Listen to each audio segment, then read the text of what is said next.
എല്ലാവർക്കും നമ്മുടെ വീഡിയോയിലേക്ക് സ്വാഗതം. നിങ്ങളെല്ലാവരും ഇപ്പോൾ വാർത്തകളിൽ നിറഞ്ഞുകൊണ്ടിരിക്കുന്ന വിഷയമാണ്. നമ്മൾ മുമ്പ് ഒരു വീഡിയോ അപ്ലോഡ് ചെയ്തത് ഇതേ വിഷയം തന്നെയാണ്. നിങ്ങൾ സൈഡിൽ നിങ്ങൾക്ക് കാണാൻ പറ്റുന്നുണ്ടാവും. ഇപ്പോൾ രാഹുൽ ഗാന്ധി നമുക്കൊക്കെ തന്നിട്ടുള്ള തെളിവുകൾ ശരിക്കും സൈഡിൽ കാണാൻ പറ്റും. പക്ഷേ ബുദ്ധിമുട്ടാണ് നമുക്കത് സൂം ചെയ്ത് വായിക്കാന്നുള്ളത്. അപ്പോൾ അവർ 40 ആളുകളും ആ മനുഷ്യനും എത്രമാത്രം കഷ്ടപ്പെട്ടിട്ടുണ്ടായിരിക്കണം ഇത്തരം ഡാറ്റ ഈ കളവുകൾ കണ്ടെത്താൻ വേണ്ടിയിട്ട് എന്നുള്ളതാണ് ഞാൻ ഈ അവസരത്തിൽ മനസ്സിലാക്കുന്നത്. കാരണം ചില കാര്യങ്ങളൊക്കെയാണ് അവർ തന്നിട്ടുള്ള, നമ്മൾ ഡൗൺലോഡ് ചെയ്തപ്പോൾ തന്നെ നമുക്ക് ഒരുപാട് സൂം ചെയ്തിട്ടൊന്നും കാണാൻ പറ്റാത്ത കുറേ കാര്യങ്ങളുണ്ട്, ബ്ലറായി പോയതും ഒക്കെ ഉണ്ട്. പക്ഷെ എന്നിരുന്നാലും അവർ അത്രത്തോളം കഷ്ടപ്പെട്ടിട്ടാണ് 1 ലക്ഷത്തിലധികം കള്ളവോട്ട് ചെയ്തതായിട്ട് അവർ കണ്ടെത്തിയിട്ടുള്ളത്. ശരിക്കും നമ്മുടെ ഇന്ത്യയിൽ നടന്നിട്ടുള്ളതിൽ ഏറ്റവും വലിയിട്ടുള്ളൊരു കൊള്ള എന്ന് വേണമെങ്കിൽ ഇതിനെ വിശേഷിപ്പിക്കാൻ പറ്റും. അത്രമാത്രം. കാരണം വർഷങ്ങളായിട്ട് ഇത്തരത്തിലുള്ള ആരോപണങ്ങൾ നമുക്ക് എല്ലാവർക്കും BJP ഭരിക്കാൻ തുടങ്ങി അന്ന് തൊട്ടിട്ട് നമ്മളെല്ലാവരും പറയുന്നുണ്ട് ഇത് കള്ളവോട്ടാണ്, ഇത് നോർത്തിൽ അങ്ങനെ ചെയ്യുന്നുണ്ട്, ഇവർ മെഷീൻ മോഷ്ടിക്കുന്നുണ്ട്, മെഷീനിൽ കൃത്രിമം ചെയ്യുന്നുണ്ട് എന്നുള്ളതൊക്കെ ഒരുപാട് കാലങ്ങളായിട്ട് പറഞ്ഞുകൊണ്ടിരിക്കുകയാണ്. പക്ഷെ ആധികാരികമായിട്ട് നമുക്കത് എങ്ങനെ തെളിയിക്കാൻ പറ്റും, അല്ലെങ്കിൽ അത് എങ്ങനെ ഇപ്പോൾ കണ്ടെത്താൻ പറ്റും? അത്രത്തോളം പവർഫുൾ ആയിട്ടുള്ള BJP സർക്കാർ ഭരിക്കുമ്പോൾ, പവർഫുൾ എന്ന് ഉദ്ദേശിക്കുന്നത് എല്ലാം അവരാണല്ലോ ഇപ്പോൾ അടക്കി ഭരിക്കുന്നത്. ഇപ്പോൾ ഇലക്ഷൻ കമ്മീഷൻ ഉൾപ്പെടെ എന്താണ് അവർക്കില്ലാത്തതായിട്ട്? എല്ലാതും media, election commission, ED, CBI, അങ്ങനെ അവർക്ക് അവരുടെ എല്ലാ സന്നാഹങ്ങളും, ഇന്ത്യക്ക് വേണ്ടിയിട്ടുള്ള സൈന്യങ്ങൾ ഉൾപ്പെടെ എല്ലാതും അവരുടെ കയ്യിൽ വെച്ചിട്ട് അവർ പ്രവർത്തിക്കാൻ. കോടതികൾ വരെ നമ്മൾ പലപ്പോഴും കണ്ടിട്ടുണ്ട്, കോടതികൾ വരെ അത് ഭീഷണിപ്പെടുത്തിയിട്ടാണ്, ചിലത് പണം കൊടുത്തിട്ടാണ്, ചിലത് പല രീതിയിലാണ് പ്രമോഷൻ കൊടുത്തിട്ട് പല രീതിയിലാണ് ഓരോ ആളുകളെ സ്വാധീനിച്ചിട്ട് അവർ വെച്ചിരിക്കുന്നത്. അപ്പോൾ നമുക്കിത് എങ്ങനെയെന്നുള്ളൊരു എങ്ങനെ സാധിക്കും എന്നുള്ളത് നമുക്ക് വലിയൊരു കടമ്പായിരുന്നു. പക്ഷേ രാഹുൽ ഗാന്ധിയും ടീമും അത് വളരെ ശക്തമായിട്ട് അതിനെതിരെ മുന്നോട്ട് പോയി അവർ പൂർണ്ണമായിട്ടുള്ളൊരു വിജയം കൈവരിച്ചിരിക്കുകയാണ്. ഈ ഒരു അവസരത്തിൽ നമുക്ക് ഒരുപാട് സന്തോഷം ഉണ്ടാക്കുന്നുണ്ട്. കാരണം ഇനി ഇത് മുന്നോട്ട് പോകില്ലല്ലോ എന്നുള്ളൊരു ചിന്ത. ഇപ്പോൾ രാഹുൽ ഗാന്ധി ഈ വാദം അല്ലെങ്കിൽ ഇങ്ങനെ കുറേ തെളിവുകൾ കൊടുത്തപ്പോൾ അവർ ഇതിനെ ഡിഫെൻഡ് ചെയ്ത് എങ്ങനെയെന്ന് വെച്ചിട്ടുണ്ടെങ്കിൽ രാഹുൽ ഗാന്ധിനെ പപ്പു എന്ന് വിളിച്ചിട്ടും ഇതിന് മുമ്പും കുറേ കളവ് പറഞ്ഞിട്ടുണ്ട് എന്നൊക്കെ പറഞ്ഞിട്ട് ആ രീതിയിലാണ് ഇവർ ഇതിനെ ഡിഫെൻഡ് ചെയ്യുന്നത് BJP.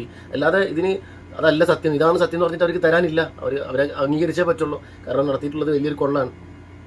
ഇന്ത്യയിൽ എത്ര സംസ്ഥാനങ്ങളിൽ, എത്ര മണ്ഡലങ്ങളിൽ ഇതിൽ ചെയ്തിട്ടുണ്ടാവും എന്നുള്ളത് ഇപ്പോൾ ഇവർ ഒരുപാട് കഷ്ടപ്പെട്ടാണ് ഇപ്പോൾ ഈ ഒരു കാര്യം കണ്ടെത്തിയത്. അപ്പോൾ ഒരുപാട് എല്ലാ സ്ഥലത്തും പോയിട്ട് കണ്ടുപിടിക്കാൻ തന്നെ വലിയ ബുദ്ധിമുട്ടാണ്.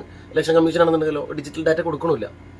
അപ്പോൾ അങ്ങനെ ഒരു അവസ്ഥയിലാണ് ശരിക്കും ഇന്ത്യ പോയിക്കൊണ്ടിരിക്കുന്നത്. അപ്പോൾ ഇന്ത്യയിൽ നടന്നിട്ടുള്ള ഏറ്റവും വലിയ കൊള്ളാണ്. അപ്പോൾ ഇതിനെതിരെ ശരിക്കും ഞാൻ വിചാരിച്ചതെന്ന് വെച്ചിട്ടുണ്ടെങ്കിൽ രാഹുൽ ഗാന്ധി ഇത് പുറത്തു വിട്ടതിന് ശേഷം ശരിക്കും ഇന്ത്യയുടെ പല ഭാഗങ്ങളിലും ജനങ്ങൾ ഇറങ്ങിയിട്ട് ഇലക്ഷൻ കമ്മീഷൻ ഓഫീസ് ഉൾപ്പെടെ, അതായത് കേന്ദ്ര സർക്കാരിൻ്റെ ഓഫീസുകളൊക്കെ മാർച്ച് നടത്തിയായിട്ട് എല്ലാ ജോലികളും തടസ്സപ്പെടുത്തുന്നുള്ളതാണ്. ശരിക്കും ഇന്ത്യ കണ്ടതിൽ വെച്ച് ഏറ്റവും വലിയൊരു സമരം വേണ്ടി വന്നിട്ടുള്ള ഒരു അവസ്ഥയാണ് ശരിക്കും ഇത്.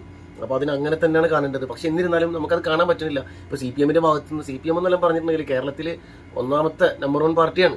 അങ്ങനെയുള്ളൊരു പാർട്ടി അവരെന്ത് ചിന്തിക്കുന്നു എന്ന് വെച്ചാൽ ഞാൻ മനസ്സിലാക്കുന്നത്, ഇപ്പോൾ രാഹുൽ ഗാന്ധിനെ സപ്പോർട്ട് കാര്യമായിട്ട് കേരളത്തിലേക്ക് ഒരു സമരം ചെയ്ത് സപ്പോർട്ട് കൊടുക്കുകയാണെന്നുണ്ടെങ്കിൽ അത് കേരളത്തിലെ നമ്മുടെ കോൺഗ്രസുമായിട്ടുള്ള ഫൈറ്റിനെ ബാധിക്കുമെന്ന് അവർ ചിന്തിക്കുന്നുണ്ടായിരിക്കണം. അങ്ങനെ ഒരു കാരണവശാലും ചിന്തിക്കില്ല. ജനങ്ങൾ നല്ല ബുദ്ധിയും ബോധമുള്ള ആളുകളാണ്. അവർക്കറിയാം CPM ആരാണ്, കോൺഗ്രസ് ആരാണ്, ആരെ വിജയിപ്പിക്കണം എന്നുള്ളത്. ഇന്ത്യയെ സംബന്ധിച്ചിടത്തോളം ഇന്ത്യയെ രക്ഷപ്പെടുത്താൻ ഇന്ന് കോൺഗ്രസിന് മാത്രമേ സാധിക്കുള്ളൂ. അപ്പോൾ ഇന്ത്യ മുന്നണിയുടെ ഭാഗമായിട്ടുള്ള ഇവരെല്ലാവരും ഇതിനെതിരെ രംഗത്തിറങ്ങാന്നുള്ളതാണ്. പക്ഷെ അത് കാര്യമായിട്ട് കേരളത്തിനകത്ത് കാണില്ല എന്നുള്ളതാണ്. കേരളം ശരിക്കും മാതൃക കാണിക്കേണ്ടിയിട്ടുള്ള ഒരു സംസ്ഥാനമാണ്. മറ്റുള്ള സംസ്ഥാനങ്ങളിൽ നിന്ന് പറയണം, ഇതിനെതിരെ ശക്തമായിട്ട് മുന്നോട്ട് വന്ന ആദ്യത്തെ സംസ്ഥാനം കേരളം എന്നുള്ള ആ ഒരു പേരെങ്കിലും നമുക്ക് മേടിച്ചെടുക്കാൻ പറ്റിയ നല്ലൊരു അവസരമായിട്ടാണ് നമ്മൾ ഇതിനെ കാണുന്നത്. അപ്പോൾ ഞാൻ ഇതിനെ വിശദമായിട്ടുള്ള വിവരങ്ങളിലേക്ക് പോകുന്നില്ല. കാരണം വീഡിയോ ഒരുപാട് ലെങ്ത് ആവും, ഒരുപാട് കാര്യങ്ങൾ പറയുമ്പോൾ.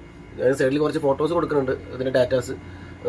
അത് കണ്ടുകഴിഞ്ഞാൽ മനസ്സിലാവില്ല. ഞാൻ തന്നെ കുറേ നേരം സൂം ചെയ്തതിന് ശേഷം എനിക്ക് കുറേ ഒന്നും മനസ്സിലായിട്ടില്ല. അപ്പോൾ അത്രമാത്രം ബുദ്ധിമുട്ടി എന്നുള്ളതാണ് ഞാൻ മനസ്സിലാക്കുന്നത്. അതൊക്കെ ആ ഡാറ്റാസ് കളക്ട് ചെയ്യാൻ വേണ്ടിയിട്ട്, അല്ലെങ്കിൽ അതിൽ നിന്ന് വേർതിരിച്ചെടുക്കാൻ വേണ്ടിയിട്ട് എത്രയോ അപ്പോൾ നിങ്ങൾക്ക് കാണാൻ പറ്റും.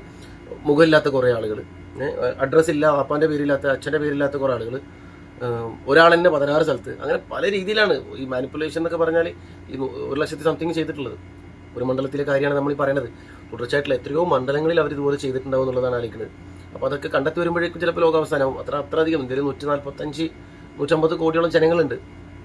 അതിൽ വോട്ടവകാശമുള്ള കോടിക്കണക്കിന് ആളുകളുണ്ട്. അപ്പോൾ അതൊക്കെ കണ്ടെത്തി വരുമ്പോൾ ഇവരുടെ സഹായം ഇല്ലാതെ, ഡിജിറ്റൽ ഡാറ്റ കൊടുക്കാത്തതിൻ്റെ പേരിലുള്ളൊരു ബുദ്ധിമുട്ട് ശരിക്കും. അല്ലെങ്കിൽ കുഴപ്പമില്ലായിരുന്നു, നമുക്ക് കുറച്ചും കൂടെ അഡ്ജസ്റ്റ്മെൻറ്റ് ചെയ്യാൻ പറ്റും. കാരണം കുറച്ച് കൂടുതൽ ആളുകൾ വെക്കാൻ പറ്റും. ഡിജിറ്റലായിട്ടുള്ള സെർച്ചിങ് ഒക്കെ നമുക്ക് ഈസിയാണ്. ഒരുപാട് സംവിധാനങ്ങൾ ഇപ്പോൾ നിലവിലുണ്ട്. പക്ഷേ ഇലക്ഷൻ കമ്മീഷൻ അതിന് നിൽക്കണില്ല. ഈ ഇലക്ഷൻ കമ്മീഷൻ എന്നൊക്കെ പറഞ്ഞിട്ടുണ്ടെങ്കിൽ നമ്മുടെ ഏറ്റവും ടോപ്പിലെത്തി നിൽക്കുന്ന ആളുകളാണ്. അവരാണ് നിയന്ത്രിക്കുന്നത്, നമ്മുടെ ഇലക്ഷൻ കംപ്ലീറ്റ് നിയന്ത്രിക്കുന്നതാണ്. അവർ BJP-ക്കൊപ്പം കൂടിക്കഴിഞ്ഞാൽ സത്യത്തിൽ നമ്മളൊക്കെ നാളെ ഇലക്ഷൻ വരും. ഞാനൊന്നും വോട്ട് ചെയ്യാൻ വേണ്ടി പോകണില്ല. ആർക്കാണ് വോട്ട് ചെയ്യുന്നത്? വോട്ട് ചെയ്തിട്ട് എന്താണ് കാര്യം? നമ്മുടെ ഓരോ വോട്ടും ഒരുപാട് വാല്യൂ ഉള്ളതാണ്. നമ്മുടെ ഓരോ വോട്ടും ആ വോട്ടിലൂടെയാണ് നമ്മൾ ജനാധിപത്യപരമായിട്ട് നമ്മൾ വിജയികളെ തീരുമാനിക്കുന്നത്. ആരാണ് നമ്മളെ ഭരിക്കേണ്ടതെന്ന് തീരുമാനിക്കുന്നത്, ആരാണ് നമ്മുടെ കൗൺസിലർ, ആരാണ് നമ്മുടെ MLA, ആരാണ് നമ്മുടെ MP എന്നൊക്കെ തീരുമാനിക്കുന്നത് നമ്മുടെ വോട്ടിങ്ങിലൂടെയാണ്. അപ്പോൾ അത് നമ്മൾ എത്ര കഷ്ടപ്പെട്ടിട്ടാണ് ഓരോരുത്തരും വോട്ട് ചെയ്യാൻ വേണ്ടി പോണത് എന്നുള്ളതാണ്. അപ്പോൾ അവിടെ എന്ത് ചെയ്യുന്നുണ്ട്, ഒരുപാട് കളവ് വോട്ടുകൾ ചേർക്കുമ്പോൾ നമ്മുടെ ഈ വോട്ടിന് എന്ത് വാല്യൂ ആണുള്ളത് എന്ന് ചിന്തിച്ച് നോക്കിയാൽ. അപ്പോൾ ഇത്രയും നാൾ നമ്മൾ ചെയ്തിട്ടുള്ള കഴിഞ്ഞ BJPക്ക് എതിരായിട്ട് നമ്മൾ കേരളത്തിനകത്ത് ചെയ്തിട്ടുള്ള എല്ലാ വോട്ടുകളും ഒരു വാല്യൂ ഇല്ലാതായി പോയില്ലേ. ഇപ്പോൾ തൃശ്ശൂരത്തെ കാര്യം തന്നെയാണ് എടുത്ത് നോക്കുകയാണെങ്കിൽ അതിലും ഒരുപാട് പ്രശ്നങ്ങൾ ഉന്നയിക്കുന്നുണ്ട്. അതിലും കള്ളവോട്ടുകൾ കുറേ ചേർത്തിട്ടുണ്ടെന്ന് പറയുന്നുണ്ട്. കുറച്ച് സമയത്തേക്ക് വേണ്ടിയായിട്ട് സുരേഷ് ഗോപിൻ്റെ ഫുൾ ഫാമിലിനെ കൊടുങ്ങായിട്ട് വോട്ട് BJP വിജയിച്ചിട്ടുള്ള എല്ലാ മണ്ഡലങ്ങളും പരിശോധിക്കണം എന്നുള്ളതാണ്. അതിനപ്പുറത്തേക്ക് ഈ ഇവർ ശക്തമായിട്ടുള്ളൊരു വലിയൊരു പവർഫുൾ ആയിട്ടുള്ളൊരു ടീമാണ് BJP എന്ന് പറയുന്നത്. അവർക്കെതിരെ നമുക്ക് മൂവ് ചെയ്യാന്നുള്ളത് അതിനേക്കാളും പവർഫുൾ ആയിട്ടുള്ളൊരു ഭാഗം വെച്ചുകൊണ്ടാണ്. അതാണ് ജനം. ജാതി മതം പാർട്ടി ഒന്നും നോക്കാതെ ജനം. BJP എതിർക്കുന്ന എല്ലാവരും ഒരു ഒറ്റക്കെട്ടായിട്ട് സമരമുഖത്ത് ഉണ്ടായി കഴിഞ്ഞാലേ ഇതിനൊരു മാറ്റം ഉണ്ടാവുള്ളൂ. അല്ലെങ്കിൽ ഈ കുറച്ച് നാൾ കഴിയുമ്പോൾ ഇത് പതുക്കെ ഈ രാഹുൽ ഗാന്ധി കഷ്ടപ്പെട്ടതും ബുദ്ധിമുട്ടിയതും ഇതുമായി മുന്നോട്ട് പോകുന്നതൊക്കെ വെറുതെ ആയിരിക്കും. അയാളെ അടിച്ചൊതുക്കും, ഒരു സൈഡിൽ കൊടുക്കും. കാരണം ജനം സപ്പോർട്ട് കൊടുത്തില്ലെങ്കിൽ അതാണ് ഉണ്ടാവാൻ വേണ്ടി പോണത്. അപ്പോൾ ഗാന്ധി ഫാമിലിയിൽ നിന്ന് ഒരാളും കൂടി നമുക്ക് നഷ്ടമാവും. അല്ലാതെ ഇതിൽ വലിയ മാറ്റില്ല. കുറെ കഴിഞ്ഞാൽ അടുത്ത വാർത്ത. അപ്പോൾ കേരളത്തിലൊക്കെ എന്താ, ഡോക്ടർ ഹാരിസിന്റെ പുറകിലാണ് സർക്കാർ. അയാൾ എന്തോ കുരിശി കയറ്റാൻ വേണ്ടിയിട്ട്. ശരിക്കും ഇവരെന്താണ് ചെയ്തുകൊണ്ടിരിക്കുന്നത്? നമ്മുടെ രാജ്യത്തിന്റെ നിലനിൽപ്പ് എന്ത് ചെയ്യാണ്, അടിത്തറ മാന്തിക്കൊണ്ടിരിക്കുന്ന ഒരു ഭാഗം. അവിടെ എന്ത് ചെയ്യലാണ്, നമ്മൾ ഫോഴ്സായിട്ട് ഒരുമിച്ച് നിന്നിട്ട് അതിനെ പ്രതിരോധിക്കുന്നതിന് പകരം ഇവിടുത്തെ കുറെ വായ വരുന്നത് വേറെ കാര്യമാണ്. ഇവിടുത്തെ ചെറിയ ചെറിയ കാര്യങ്ങളാണ് ഇവരെന്ത് ചെയ്യുന്നത്, ഊതിപ്പെരിപ്പിച്ചിട്ട് വിഷയാക്കിക്കൊണ്ടിരിക്കുന്നത്, അതിന്റെ പുറകെ പോയിക്കൊണ്ടിരിക്കുന്നത്. ഞാൻ ഒരുപാട് വാർത്തകൾ ഇന്ന് കേരളത്തിൽ കണ്ട്. അതിലും കുറെ ചാനലുകൾ ശരിക്കും ഈ വിഷയം എടുത്തിട്ടുണ്ടെങ്കിൽ പോലും അല്ലാത്ത സമയങ്ങളിലൊക്കെ കുറെ ചെറിയ ചെറിയ വാർത്തകൾക്ക് പ്രാധാന്യം ഇല്ല ഈ സമയത്ത്. കാരണം ഇന്ത്യന്റെ നിലനിൽപ്പും ഇന്ത്യനെ വീണ്ടെടുക്കുക എന്നുള്ളത് എല്ലാ ജനങ്ങളുടെ ആവശ്യമാണ്. ശരിക്കും നമ്മളെല്ലാവരും ആ ഭാഗം മാത്രം ചിന്തിച്ച് അത് ഫോക്കസ് ചെയ്തിട്ട് ഇന്ത്യയെ തിരിച്ചു പിടിക്കുക എന്ന് പറയുന്ന ആ ഒരു പരിപാടി ഉണ്ടല്ലോ, ആ ദൗത്യം അത് പരിപൂർണമായിട്ട് വിജയിപ്പിച്ചെടുക്കുക എന്നുള്ളതാണ് എല്ലാ ജനങ്ങളും ചെയ്യേണ്ടത്. അല്ലാതെ നമ്മൾ നോക്കിയത് അവർ ചെയ്യട്ടെ, ഇവർ ചെയ്യട്ടെ, അത് രാഹുൽ ഗാന്ധിന്റെ കോൺഗ്രസ് അല്ല, എല്ലാ ജനങ്ങളും ജനാധിപത്യം വിശ്വാസിക്കുന്ന എല്ലാ ജനങ്ങളും ഒറ്റക്കെട്ടായിട്ട് വേണം ഇതിനെ പ്രതിരോധിക്കാൻ. കാരണം ഇത് വലിയൊരു സംഭവമാണ്. നിങ്ങൾ വിചാരിക്കുന്നത് പോലെയല്ല ഈ മാനിപ്പുലേഷൻ അല്ലെങ്കിൽ കള്ളവോട്ട്. ഇത് ചെറിയ കാര്യമല്ല. അത് ഒരു കാരണവശാലും അവരുടെ ഭരണം കിട്ടൂല. അവർ ഈ കള്ളവോട്ട് ചെയ്തിട്ട് വിജയിക്കുകയാണെന്നുണ്ടെങ്കിൽ അവർക്ക് ഭരണം കിട്ടാൻ ഒരു സാധ്യതയില്ല. കാരണം ഇന്ത്യ മുന്നണി അത്രത്തോളം ശക്തമായിട്ട് മത്സരിച്ചിട്ടാണ് അങ്ങനൊരു നല്ലൊരു പ്രതിപക്ഷമായി മാറിയിട്ടുള്ളത്. അവർ ഈ കള്ളവോട്ട് ചെയ്തിട്ട് വിജയിക്കുകയും ചെയ്ത്. അപ്പോൾ ഒരുപാട് സ്ഥലങ്ങളിൽ അവരിത് ചെയ്തിട്ടുണ്ട്. ഇലക്ഷൻ വീണ്ടും എന്ത് ചെയ്യണം, വരണം എന്നുള്ളൊരു വാദം മാത്രമാണ് നമുക്കുള്ളത്. നടത്തിയിട്ടുള്ള ഇലക്ഷൻ എല്ലാതും പിൻവലിക്കണം. 8 മാസമാണോ 7 മാസമാണോ എന്നുള്ളതൊന്നുമല്ല. നടത്തിയിട്ടുള്ള എല്ലാ ഇലക്ഷനും പിൻവലിച്ചിട്ട് എല്ലായിടത്തും ഇലക്ഷൻ രണ്ടാമത് നടത്തണം. അതിന് എത്ര കോടി ചെലവായി കഴിഞ്ഞിട്ടുണ്ടെങ്കിലും അതിനെ സഹിച്ചേക്കണം. കാരണം ഇത്തരത്തിലുള്ള കളവ് ചെയ്യുമ്പോൾ ഒരു കാരണവശാലും BJPക്ക് ഭരണം കിട്ടരുത്. എവിടെയൊക്കെ ഒതുക്കാൻ പറ്റും അവിടെയൊക്കെ അവർ ഒതുക്കുക എന്നുള്ളതാണ്. അത് ജവഹർലാൽ നെഹ്റുവിന്റെ കാലഘട്ടത്തിലാണെങ്കിലും ശരി, ഒരു കാലഘട്ടത്തിലും ഇവർ ഒതുക്കിയിട്ടില്ല. ഇവർക്ക് ചെറിയ രീതിയിലുള്ള പിന്തുണ അല്ലെങ്കിൽ അത് കൊടുത്ത് അവർ എത്തി നിൽക്കുന്നത് എവിടെയാണ്? നിർഭാഗ്യവശാൽ ഇന്ത്യ ഭരിക്കുകയാണ് അല്ലേ, അല്ലെങ്കിൽ തൃശ്ശൂരിൽ നിന്ന് ഒരു MP പോവുകയാണ്. അവരെ പരമാവധി ഒതുക്കുക എന്നുള്ളതാണ്. കാരണം ശക്തമായിട്ടുള്ള മനുഷ്യരെ തമ്മിൽ വെറുക്കാൻ പഠിപ്പിക്കുന്ന ഒരു പാർട്ടിയാണ്. മനുഷ്യരെ പരസ്പരം വെറുക്കാനും കൊല്ലാനും പഠിപ്പിച്ചുകൊണ്ടിരിക്കുന്ന ഒരു പാർട്ടിയാണ്. അത്തരത്തിലുള്ള ഒരു പാർട്ടി സമൂഹത്തിൽ നിലനിൽക്കുന്നത് നമ്മളെ സംബന്ധിച്ചിടത്തോളം വളരെ വളരെ പ്രയാസം ഉണ്ടാക്കുന്ന കാര്യമാണ്. ജനങ്ങൾക്ക് ഭയങ്കര ശരിക്കും നമ്മൾ ഭയപ്പെട്ടുകൊണ്ട് ജീവിക്കേണ്ട ഒരു കാലഘട്ടത്തിലാണ്. കാരണം കണ്ണ് തെറ്റി അവർ നമ്മളെ കൊല്ലും. അങ്ങനത്തെ ഒരു അവസ്ഥയാണ്. നോർത്തിലൊക്കെ നമ്മൾ കണ്ടുകൊണ്ടിരിക്കുന്നതല്ലേ. ഇവിടെ കുറച്ചും കൂടെ നമ്മുടെ സർക്കാരുകളും അതുപോലെ തന്നെ നമ്മുടെ ഫോഴ്സൊക്കെ കുറച്ചും കൂടെ ആക്റ്റീവ് ആയതുകൊണ്ട്, എന്നിരുന്നാലും പോലും ഫോഴ്സിനകത്ത് ഒരുപാട് ആളുകൾ ഹിന്ദുത്വവാദികൾ കയറുന്നുണ്ട് എന്നുള്ള പരാതികൾ നിരന്തരം വന്നുകൊണ്ടിരിക്കുന്നുണ്ട്. പക്ഷേ അതവിടെ നിൽക്കട്ടെ, അത് നമുക്ക് പതിയെ മാറ്റാവുന്നതാണ്. ഇവരുടെ ഈ മെയിൻ ആയിട്ടുള്ള ഈ പോയിന്റ് അല്ലേ, ഭരണം, അത് മാറിക്കഴിഞ്ഞാൽ തന്നെ കുറേ കാര്യങ്ങളൊക്കെ നമുക്ക് നിയന്ത്രണത്തിൽ കൊണ്ടുവരാൻ പറ്റും എന്നുള്ളതാണ്.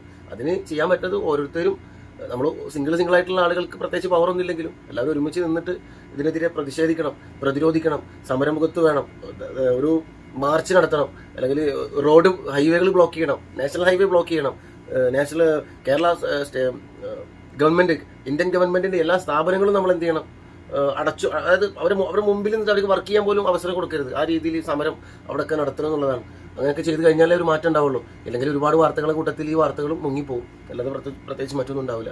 അപ്പോൾ ഈ രാഹുൽ ഗാന്ധിന്റെ എഫേർട്ടിനെ നമ്മൾ ഒരുപാട് മാനിക്കണം, ഒരുപാട് ബഹുമാനിക്കണം. നമ്മളെ കൊണ്ട് പറ്റാവുന്ന എല്ലാ കാര്യങ്ങളും അയാൾക്ക് പിന്തുണയായിട്ട് നമ്മൾ കൊടുക്കണം. അതിൽ പാർട്ടിയോ മറ്റു കാര്യങ്ങളോ ഒന്നും നോക്കേണ്ട കാര്യമില്ല. അയാൾ യോഗ്യനാണ് ഇന്ത്യ ഭരിക്കാൻ. അതിന് മാത്രമുള്ള അയാൾക്ക് അത്തരം ബുദ്ധിയും വിവേകവും വിദ്യാഭ്യാസവും ഉള്ള ഒരു മിനിസ്റ്റർ ആയിരിക്കും രാഹുൽ ഗാന്ധി ഇന്ത്യ ഭരിക്കുന്ന ആ ഒരു സമയത്തിന് വേണ്ടിയിട്ട് നമ്മളെല്ലാവരും പ്രയത്നിക്കണം എന്നുള്ളതാണ്. അത് ഇന്ത്യയെ സംബന്ധിച്ചിടത്തോളം വലിയ ഭാഗ്യമാണ്. അയാളെപ്പോലുള്ള നല്ലൊരു മനുഷ്യൻ ഇന്ത്യ ഭരിക്കുക എന്നുള്ളത്. ഇന്ത്യയിലുള്ള എല്ലാ ജനങ്ങൾക്കും, എല്ലാ പാവപ്പെട്ട ആളുകൾക്കും അയാളൊരു വലിയൊരു പ്രതീക്ഷയാണ് എന്നുള്ളതാണ് ഏറ്റവും വലിയ കാര്യം. അപ്പോൾ ഈ നമ്മളിതിന് മുമ്പും വീഡിയോ ചെയ്തിരുന്നു. വ്യൂസ് വളരെ കുറവാണ്. കാരണം ഈ വിഷയമൊന്നും ആർക്കും വലിയ താല്പര്യമില്ല. നെഗറ്റീവായിട്ടുള്ള കുറേ കാര്യങ്ങളുണ്ട്. അതിനാണ് നമുക്ക് വ്യൂസ് കൂടുതൽ കിട്ടിയിട്ടുള്ളത്. എന്നിരുന്നാലും നമുക്ക് എപ്പോഴും നെഗറ്റീവും പറയാൻ പറ്റില്ല. അപ്പോൾ പരിപൂർണ്ണ പിന്തുണ കൊടുക്കുക എന്നുള്ളതാണ്. എല്ലാവർക്കും പരമാവധി ആളുകളിലേക്ക് നമ്മുടെ വീഡിയോ ഒന്ന് ഷെയർ ചെയ്ത് കൊടുക്കുക. മറ്റൊരു വീഡിയോ വീണ്ടും കാണാൻ എല്ലാവർക്കും നന്ദി.